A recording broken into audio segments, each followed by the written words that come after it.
An infrastructure deal would be nice. A human infrastructure deal would be nice. An investment in the American people would be nice. And none of this stuff is why I voted for Joe Biden. I didn't vote for Joe Biden to take definitive action on climate change. At least not immediately. I voted for Joe Biden to save democracy. And shit, man, was that ever a Hail Mary pass. We needed a couple of things to happen. For democracy really to be saved, let alone restored in America, we needed three major things to happen. We had to win the presidency, check. We had to win the Senate, check.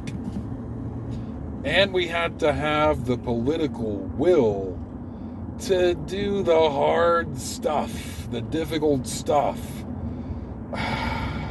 the aggressive stuff to save democracy. And that is not where we are right now. I have no indication at all that that's where we are. And so I'm pretty hopeless. So there are three major problems with American democracy. Three big ticket things that need to get fixed. One, we have a sort of Senate-level interstate gerrymandering. What I mean by that is every state gets 2 senators, no matter how small or how large. And so Montana gets the same number of senators as California. That means that Americans who vote Democrat are grotesquely underrepresented compared to people who vote Republican. The people who vote Republican have more senators per capita by a large number than people who vote Democrat. That's a problem. It means right now we're running a 50-50 Senate comparing Democrats to Republicans when we are not at all a 50-50 nation when we compare Democratic to Republican voters. That's an issue.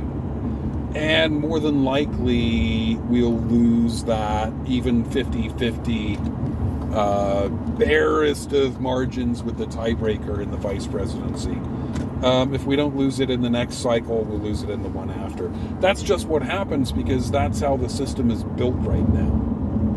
That has nothing to do with the will of the people. It has to do with the will of people in rural states. That's somewhat by design in the Constitution. That we don't want to have majoritarian power too much. We don't want tyranny. We want things to go slowly. We don't want any states to be left behind. But the way that works out right now in modernity is those rural states are the least educated states. And those are the places where people can be easily swayed by fascist arguments and keep voting for fascists. Next problem is state-level gerrymandering. 8 of the 10 most gerrymandered states in the United States are Republican states.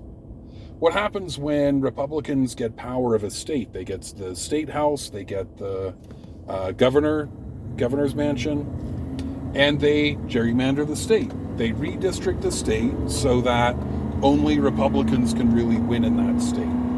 They do packing and cracking. So everyone who votes Democrat really only get 1 or 2 districts, and they get split up. So you pack all the Democrats in, and then you split all the Republican votes around the remaining territory, packing and cracking. So what that means is a state like North Carolina, 90% of their state reps to their own state house and state senate, 90% of those reps are Republicans, even though the state is more like a 50-50 state. North Carolina is pretty purple. So 75% of their representatives to the federal Congress are Republican, even though it's basically a 50-50 state. Now, when you get enough of these gerrymandered red states, you get a Congress that leans red. Right now it's in a blue phase, but that's not going to last, again, because it's not designed to last. It's structurally impossible to have a long-lasting Democratic majority in Congress right now.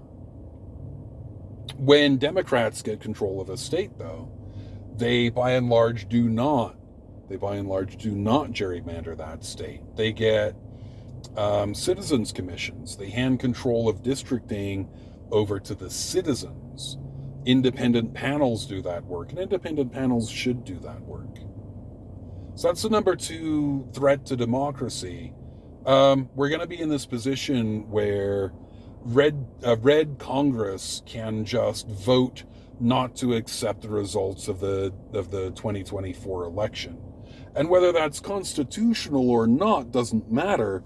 What happens is they make it a question, they refuse to accept the results, and then while the courts are figuring that out, the body that decides who's the president when the election fails is the Congress. The third major problem is the Supreme Court. Now, if you control the Congress and the Senate, the Supreme Court doesn't matter.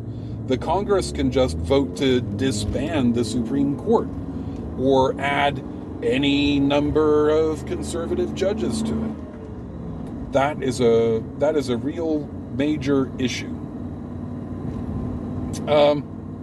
So the Senate has been stacking the court for a generation. Most egregiously during the Obama administration, Mitch McConnell dragged his feet on over 100 federal appointments to the judiciary, and most importantly, did that work so that Donald Trump got 3 Supreme Court picks during his 4-year tenure.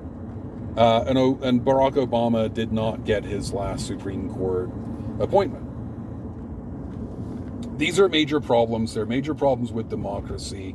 We're about to lose Roe versus Wade, and as much as I care about that, in the big picture, I don't care about that. I care about a federal bench that can make nonpartisan decisions, which at this moment we don't have, and we're not about to get back working on roads and bridges.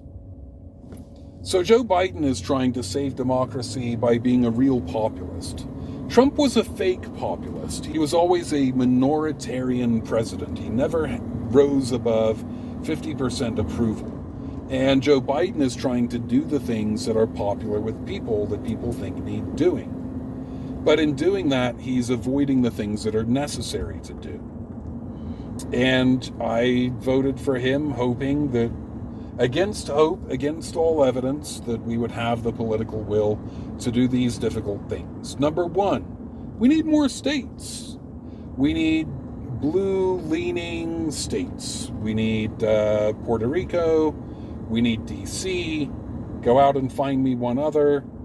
And it doesn't matter that they're small. Montana's small. Wyoming is small.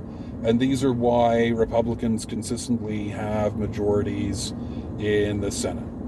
We need the John Lewis Voting Rights Act so that states are districted on a rational basis, and the rational basis is not just keeping Republicans in power.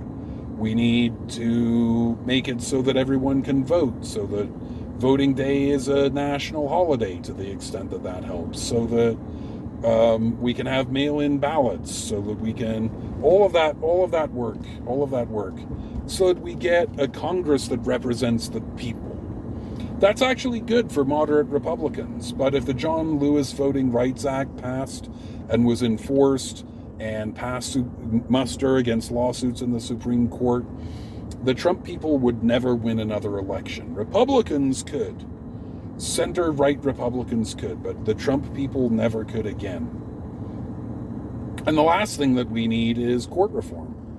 We need a president and a Senate who are happy to appoint 20 or 50 or 1,000 more judges.